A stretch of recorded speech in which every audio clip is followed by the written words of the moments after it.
to 6 by Simonelli. Why do I call it 6 by Simonelli? Because who wants to come and see 5 by Simonelli?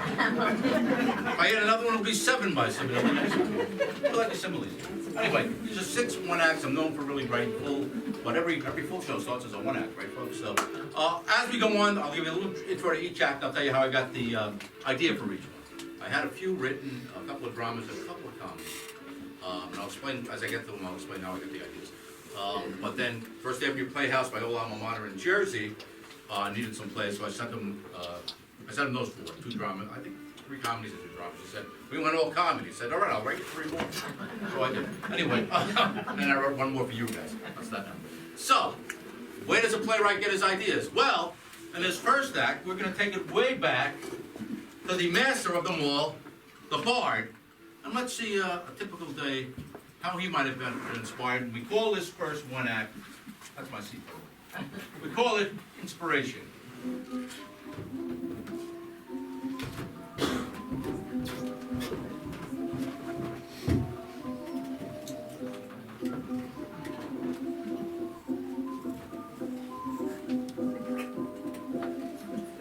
$532 sheep at 5 shillings each. Oh yes, Father will be pleased with this profit. Oh, Mr. Shakespeare, well, there's someone here to see you. It's pronounced Shakespeare, not Shakespeare. How many times must I tell you, Agnes? What everyone else calls you Shakespeare. Pay no mind what everyone else calls me. You are to call me Shakespeare. Shakespeare. Even Her Majesty calls you Shakespeare. Oh, what is the reason for this interruption, Agnes? Oh, it's pronounced Agnes. Agnes. I'm sorry. I had no idea that was the pronunciation of thy name. Big fancy poet thinks he knows everything. Oh, there's a Mr. Babbage here to see you. Richard is here. Very well. Send him in. Yes, sir. You may enter, Mr. Babbage! I could have done that, Agnes. It's Agnes. I was only funning with you. Nobody's called Agnes. Mr. Shakespeare, it's been too long. Aye, it's Shakespeare, if you please. Of what does she speak? Pay her no mind. Off with you, woman. Fetch us some tea. Yes, Mr. Shakespeare. Very well, Mr. Shakespeare. You bloody wonder. It's pronounced Shakespeare. Oh, quite a wit, that one. Sharp tongue. Make a fine clear, haven't we decided to let women on the stage? Women on the stage? A good one, Richard! We're the actors in the theater. Why in God's name do we need women? Yes, right. So, what has prompted this visit, Richard? And don't tell me you're here on behalf of the old Vic and the Chamberlain's men. I told you, I'm through with being a poet. I'm back to the wool trade with my father. But surely you jest, Will? I jest not. I'm worn out, Richard. I'm tired. I just want to sleep. Perchance to dream. You know, I've written 23 plays in 10 years. Even my hand is tired. Besides, my last effort was disastrous. As You Like It, a pastoral comedy.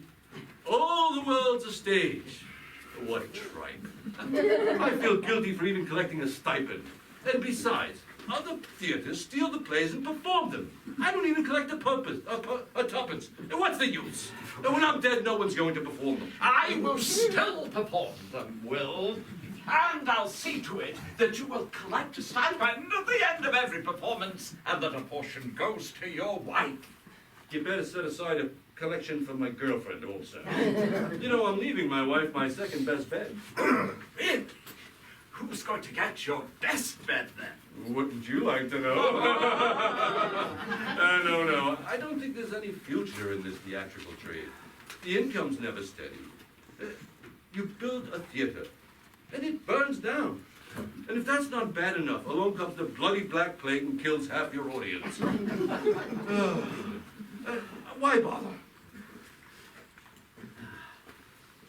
But you must write again. I don't know. I can't. I can't seem to write anything these days. But you must think of your public. Think. You must think of the Queen. What about the Queen? Oh, I've heard said that she loves your work. Really? Well, lest you've forgotten, Romeo and Juliet. You had her in tears. Yes. Along with the rest of the groundlings, I recall. Oh, they're so easy to manipulate. But you must write again. I can't. I'm out of ideas, out of settings. I've used up most of the cities, Verona, Venice. I've used up most of the English provinces. Oh, well, what about the countries then? Use them! England, France, Italy, Spain. What's left? What about Scotland? Scotland? Oh, that's rich. Who would ever care about a play set in Scotland? You're right there, Will. A right bunch of wankers, the lot of them. Well, anyway, I have to fill up all these exports for my father. I have will shipments going to Germany, Sweden, Denmark. Denmark? They use wool there? Denmark. I once was sent fruit from Denmark. It was spoiled by the time it got here. I think it was spoiled even before it was shipped. Spoiled rotten. Oh, I think everything's rotten in the state of Denmark. Brilliant! Oh, Here's your tea, sir. I hope you like it with honey. I went through God's own hell trying to get it for you. You know, we was out of it in the cupboard, so I went next door to the barrel just to fetch some. And when the missus opens the door, her pig up and runs down the road. Almost knocked me over, he did. And then, when I gets back to the kitchen, mercy of two bees didn't fly in and buzzing all around me while I was trying to get to me hot kettle. well, I'm sorry you had to go through all that, miss, but I'm sure we could have done without the tea. Oh, pay her no mind, Richard. The lady doth protest too much, methinks. Wait a minute. Don't protest too much. It's a wonder I wasn't eaten alive by them bugs. Oh, all this fuss over a couple of little bees. Oh, they was not so little, sir. I can't remember if there were two or not. Don't see what difference it makes. A bug is a bug. But it does make a lot of difference if one stings you. Oh, come on, woman. Was it two bees or not two bees?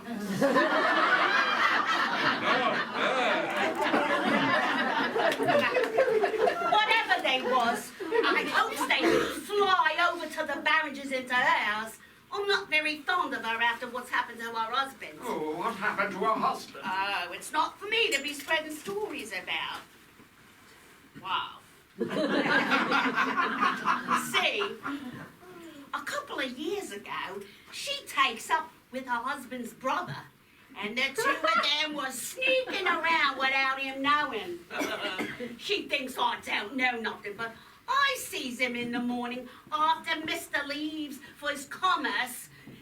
There he is, that scoundrel of a brother, sneaking around back to the barn, and her sneaking around to meet him. This goes on a couple of years until, finally, one night, he takes some bad tea and he up and dies. Oh, they must have put something in that tea. It was either her or that no good brother of his. Oh, Ernie, icing on the cake. Oh, then she up and marries her brother-in-law before her husband is cold in his grave. Oh, and his son. Oh, he's due back from university any day now. Oh, he adored his father, he did. Who even knows if he's aware his father's dead and that his mum's married his uncle? Oh, the nerve of them two living over there like the King and Queen of England. No, not the King and Queen of England. The King and Queen of Denmark. Oh, you want to something, Will? A new story? A new pages will be forthcoming? Oh, see here, Mr. Shakespeare, you know... Shakespeare? See here, sir. You're not turning that sordid story into one of your theatrics, are you? I am, Agnes. Oh, that is despicable. It's utter madness. Maybe so. But if this be madness, yet there is method in it.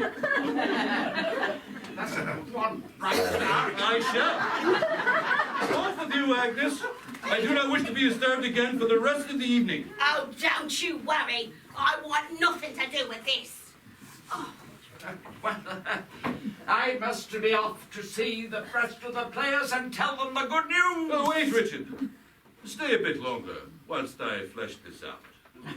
Your coming to visit today has surely been fortuitous, for it has caused me to write once again. Ah, sooner or later, I know that thou would have picked up thy quill and commenced to write again on your own. I am sure of it, Will. For 'tis thy nature, and one cannot be contrary to thy own nature. Well said, Richard. Thou art a true friend and a fine player. And this above all else, to thine own self be true. That was great. Do you think I should... Well, I would. I shall. Now hear me, Richard. I think I have it. The King of Denmark is murdered by his brother, who wants to lay claim to the throne.